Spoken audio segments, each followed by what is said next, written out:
Ბატონ ანდრო გოცირიძეს სპეციალურად როგორც უსაფრთხოების ექსპერტს ვთხოვეთ გადაცემაში სტუმრობა. ამ ხაზის გაგრძელება არის, იმიტომ რომ მიუხედავად იმისა, რომ აღარაფერი გვიკვირს გუშინდელი დღე, ამ ხრივ ამას ვეღარ დაეთმო სათანადო ვერც დრო და ფოკუსი იმდენად ასეთ უცნაურ მოვლენას, ასე ვთქვათ, უცნაურს ალბათ უფრო მეტად ღიაობის და დემონსტრაციულობის თვალსაზრისით, როცა ერთი და იგივე დღეს რუსეთის საგარეო დაზვერვის სამსახური აქვეყნებს მათი ხელმძღვანელის ბატონ ნარიშკინის განცხადება საქართველოსთან მიმართებაში, სადაც პირდაპირ არის საუბარი ბრიტანეთის ხელისუფლების როლზე საქართველოში, მოქმედი ხელისუფლების საწინააღმდეგო პროცესების მხარდაჭერაში და იგივეს იმავე დღეს საუბრობს პარლამენტის თავმჯდომარე პაპუაშვილი, სადაც ბრიტანეთის საელჩოს ადანაშაულებს ქართულ ოპოზიციასთან, არასამთავრობო ორგანიზაციასთან, მათთვის არასასურველ, ასე ვთქვათ, ურთიერთობებსა და კომუნიკაციაში. დეტალურად აღარ წავიკითხავთ, თუმცა ციტატებითაც მიხვდებით, რომ ბევრი დამთხევა, უბრალოდ მაყურებელმა გუშინ მიიღო ამაზე ინფორმაცია. თქვენი აზრი მაინტერესებს, რატო ხდება ეს ასე დემონსტრაციულად, ასეთი დამთხევები რანაირად? მოგესალმებით პირველ რიგში, მადლობა მოწვევისთვის.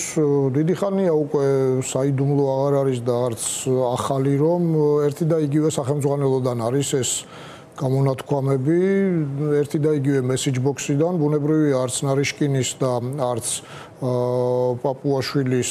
speech-ს თავად ისინი არ ქმნიან, ხო? ეს ყველაფერი ერთი ცენტრიდან იმართება, ნარიშკინსაც ამას აძლევენ თავისი თანამშრომლები, შესაბამისი სტრუქტურები, უბრალოდ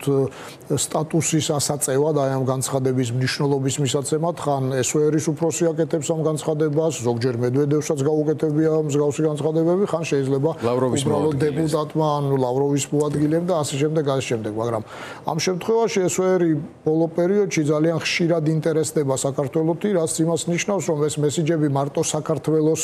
ამომრჩევლის მიმართ არ არის გაჟღერებული და ის ემსახურება რუსეთის ძალიან მნიშვნელოვან მიმართულებას, ძირი გამოუთხაროს საქართველოს ურთიერთობებს დასავლეთთან. რაც უფრო მეტად იქნება დასავლეთთან ურთიერთობები ძირ გამოთხრილი, რაც უფრო ფუნდამენტალურად გაფუჭდება ჩვენი ურთიერთობები დასავლეთთან, თუნდაც ელჩებთან დაკავშირებული ის პრობლემატიკა, რაზედაც ბათუმაც გაამახვილა ყურადღება, მით უფრო მეტს მოიგებს რუსეთი, მით უფრო მეტად ფართოვებს აი ამ თავის მარშრუტებს საქართველოში. ძალიან კონკრეტული შეკითხვა ბატონო ანდრო, აი როგორც სპეციალისტს გეკითხებით. ნარიშკინი ამ განცხადებას ქართული აუდიტორიისთვის რაღაც ნაწილისთვის შეიძლება, მაგრამ ის ძალიან არ აკეთებს. როგორ მიგაჩნიათ, რომ რას ემსახურება თავად რუსეთის საგარეო დაზვერვა, რომელსაც უზარმაზარი საქმე და პრობლემები აქვს ამავე დროს და ეს ხდება იმ ფონზე, როდესაც სულ ერთი დღის წინ ამ სტყვის პირდაპირ მნიშვნელობით სტრატეგიული ავიაციის აეროდრომები დაუბომბეს სიღრმეში, გაუნადგურეს 1/3 სტრატეგიული ავიაციის ბომბდამშენების, ხო? ანუ ამ ფონზე რომ საქართველოსთვის იცლის და ბრიტანეთის საელჩოს მეშვეობით ბრიტანეთის მთავრობა საქართველოში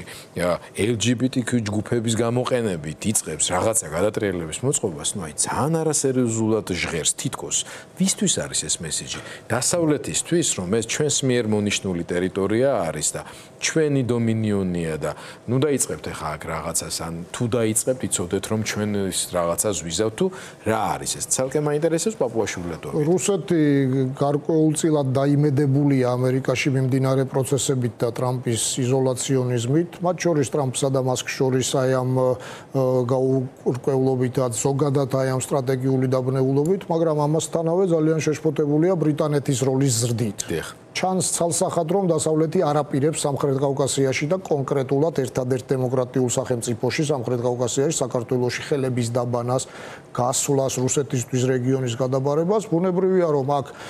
იზრდება დიდი ბრიტანეთის როლი, ეს ბრიტანეთმა რამდენჯერმე კიდევაც განაცხადა და აისახება სწორედ აი ამ სამოქალაქო საზოგადოებისადმი, ოპოზიციისადმი დახმარებაში, რომლის ფინანსურ ნაკადებსაც აპირებს ბრიტანეთი რომ გაზარდოს. შესაბამისად, ეს არის რუსული პრევენციული განცხადება საბჭოთა დაზვერვისთვის ძალიან დამახასიათებელი, ესეთი პრევენციული განცხადებები. საბჭოთა კავშირის დროს ამას დაზვერვა არასდროს არ აკეთებდა, იმიტომ რომ KGB-ში ძალიან ისეთ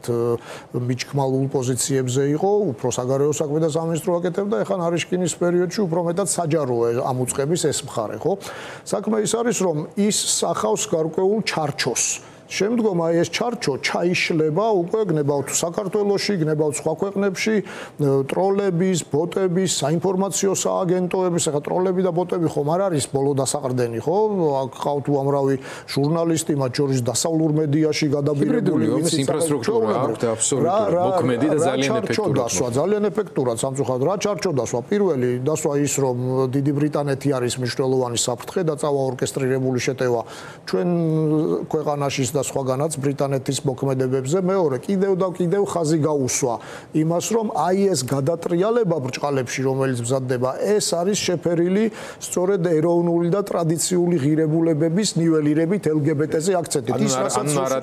რასაც რუსული დაზვერვა პირდაპირ აკეთებს წლების მანძილზე ამბობს რომ დასავლეთი იცავს ტრადიციულ და ეროვნული ღირებულებებისთვის მიუღებელ გარკვეულ ფასეულობებს ხოლო რუსეთი იცავს მართლმადიდებლობას და საქართველოში პატივისმცემელია აი ამ მამაპაპისეული თითქოს და ტრადიციების ბრჭყალებში კი ბატონო და ბატონო რატო ეხლა მოდით პაპუაშვილის გუშინ გამოითქვა ასეთი აზრი რომ ამას აკეთებს ადგილური ხელისუფლება ერთის მხრივ ჰარმონიზაციისთვის მათი რუსი პატრონებიდან იყო ეს ვერსია და მეორეს მხრივ ითქვა რომ პრევენცია კი ვერ ხდება მაგრამ ხდება საინფორმაციო წინსწრებითი ნაბიჯის გადადგმა მათ აქვთ ინფორმაცია რომ ბრიტანეთის მთავრობაში უკვე მომწიფებულია პოლიტიკური გადაწყვეტილება სანქციების ახალ ტალღასთან დაკავშირებით რომელიც ერთ-ერთ ყველაზე მძიმე იქნება ივანიშვილს გარშემოყოფი ადამიანისთვის და პირადად მისი და მისი ოჯახისთვის და ამას ინფორმაციულად ამზადებენ როგორც აი მტრული ნაბიჯის კონტექსტ და ასე შემდეგ ქართული ხალხის სახელმწიფოს და იმის მიმართ რომ მომზადებული ასე თქვა ზიანს კი ვერ შეამცირებენ ეს მაინც მოხდება მაგრამ რაღაცა ტიპის გზავნილია რომ მაგალითად თქვენს ბრიტანეთის ელჩს აქ ისევე მოექცევით როგორც გერმანიის ელჩს თუ რას ნიშნავს ყველაფერი ერთად პირველ რიგში აი სწორედ პრევენცია, ოღონდ პრევენცია გულისხმობს საკუთარი ელექტორატის, ელექტორატი თუ შეიძლება დავარქვათ საკუთარი მრევლის, საკუთარი მიმდევრების კონსოლიდაცია, ხო, რომ აი ამჯერად ბრიტანეთიდან გვებრძვიან. ისევ LGBT თემაა, ისევ იქ გვირტყამენ, ისევ ომში ჩათრევაა.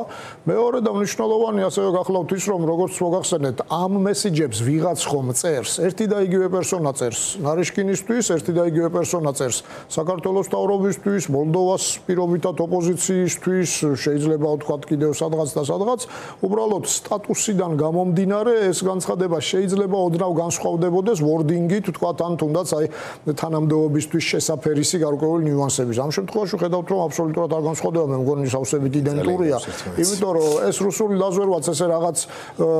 ქიმერული ადამიანებით ხომ არ მოქმედებს არის რაღაც შეიძლება იყოს საკონსულტაციო ორგანო შეიძლება იყოს მოვლენილი ოფიცერი რომელიც პირდაპირ იძლევა განკარგულებებს ეხლა ვინ რა უნდა გააჟღეროს და თუ კი ამ ყველაფერს ამ დაკვეთას მოყვება ასევე პარტიული ბენეფიტი რომ ეს იქნება კონსოლიდაცია გარკვეული მომხრეების ან თქვათ პრევენცია იმისა რაც იქედან უნდა გავიგოთ ცუდი ამბავი ხო თქვათ ჩვენმა მომხრეებმა უნდა შეიტყვონ ცუდი ამბავი ბუნებრივია ამაზე უკეთესი რა იქნება და სწორედ ეს პროცესი მიმდინარეობს ეხლა მნიშვნელოვანია რომ კიდევ ერთი ხაზგასმა არის აქ რომ ბრიტანეთის საელჩო ეს მტრული დასავლეთით ცდილობს ოპოზიციის კონსოლიდაციას ცდილობს იმას რომ გააერთიანოს ოპოზიცია ესე იგი რუსეთი მნიშვნელოვნად უფრთხის საქართველოში ოპოზიციის გაერთიანებას და სწორედ ამას მიიჩნევს ერთ-ერთ საფრთხედ და ნარიშკინის დონის ფიგურა